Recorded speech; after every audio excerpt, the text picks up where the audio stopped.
تو کیا آپ جانتے ہیں کہ رمضان کے 30 روزے رکھنے سے ہمارے شریر پر کیا اثر ہوتا ہے؟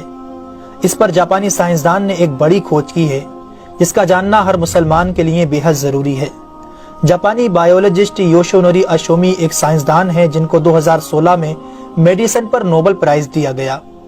ان سے جب پوچھا گیا کہ آپ نے کون سی ایسی چیز بنائی ہے جس کی بنا پر آپ کو دنیا کا سب سے بڑا انعام نوبل پرائز دیا جا رہا ہے، تو انہوں نے کہا تھا کہ میں نے کینسر کی ممکنہ دوا کھوج لی ہے، اور اس بات پر دنیا نے بڑے پر انداز میں ان کی کاوش کو سراہا اور مبارکباد دی گئی۔ اس کے بعد ڈاکٹر یوشینوری اشومی نے کہا کہ میں نے کینسر کی دوا نہیں بلکہ کینسر سے بچاؤ کا حل تلاش کر لیا ہے۔ تو لوگوں نے ان سے پوچھا کہ بتائیے ایسا کیا کیا جائے کہ کینسر جیسے خطرناک مرض سے بچا جا سکے؟ تو انہوں نے کہا کہ جب ہم بھوکا رہتے ہیں تو ہماری باڈی میں موجود غذائیت ختم ہونے لگتی ہے، جس کی وجہ سے جسم بھوک محسوس کرتا ہے۔ اگر اس بھوک کے دوران جسم تک کھانا نہ پہنچے تو ہمارا جسم بھوک کی شدت کی وجہ سے اپنے اندر موجود ان زہریلے سیلز کو کھانا شروع کر دیتا ہے جو کینسر کا سبب بنتے ہیں۔ اس عمل کو میڈیکل کی لینگویج میں آٹوفیگی کہا جاتا ہے۔ اگر آپ چاہتے ہیں کہ آپ کا جسم ایسے بیمار سیلز سے پاک ہو تو آپ کو بھوکا رہنا چاہیے۔ جب ایسے سیلز مرنا شروع کر دیتے ہیں تو کینسر کا پرسنٹیج کم ہو جاتا ہے۔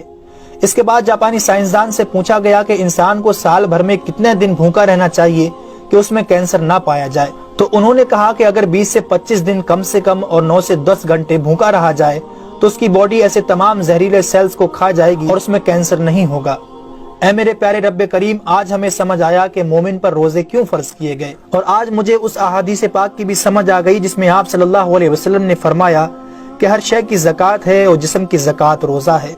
سبحان اللہ!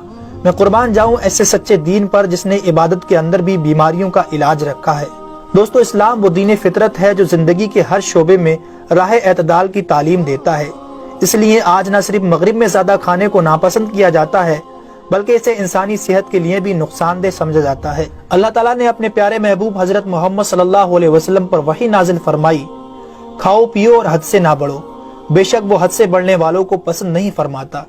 اس کے علاوہ حضرت ابو ہریرہ رضی اللہ تعالیٰ عنہ سے روایت ہے کہ رسول اکرم صلی اللہ علیہ وسلم نے ارشاد فرمایا، کھاؤ پیو اور پہنو اور خیرات کرو بغیر فضول خرچی اور تکبر کیے۔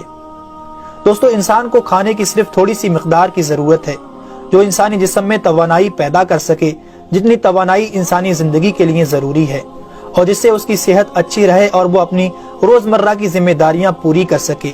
انسانی جسم کو جتنا کھانے کی ضرورت ہے اس سے زیادہ جسم میں داخل ہونے والا کھانا چربی بن جاتا ہے، جس کی وجہ سے انسان کا جسم بڑھ جاتا ہے، اس کی رفتار سست ہو جاتی ہے اور وہ بہت زیادہ تھکن محسوس کرنے لگتا ہے۔ اس کے علاوہ انسانی جسم بہت سے امراض کا شکار بھی ہو جاتا ہے۔ اسی لیے اللہ تعالیٰ نے روزے فرض کیے تاکہ 11 مہینوں کے دوران کھانے پینے کی بے احتیاطی کا ازالہ ہو سکے۔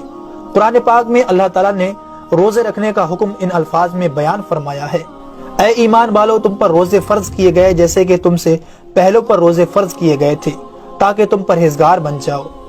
دوستو، قرآن مجید میں بیمار اور مسافر کے لیے روزے مؤخر کرنے اور جو روزہ نہ رکھ سکے ان کے لیے فدیہ ادا کرنے کا حکم دیا ہے۔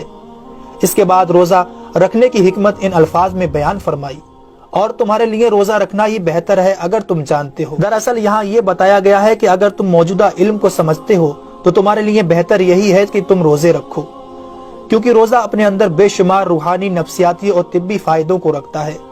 روزے کی طبی افادیت کی طرف نہایت مختصر مگر جامع اشارہ نبی اکرم صلی اللہ علیہ وسلم نے ان الفاظوں میں بیان فرمایا، روزے رکھو اور تندرست ہو جاؤ۔ اللہ رب العالمین ہم سب کو اس مہینے میں زیادہ سے زیادہ نیکیاں کرنے اور سارے روزے رکھنے کی توفیق عطا فرمائے۔ آمین ثم آمین۔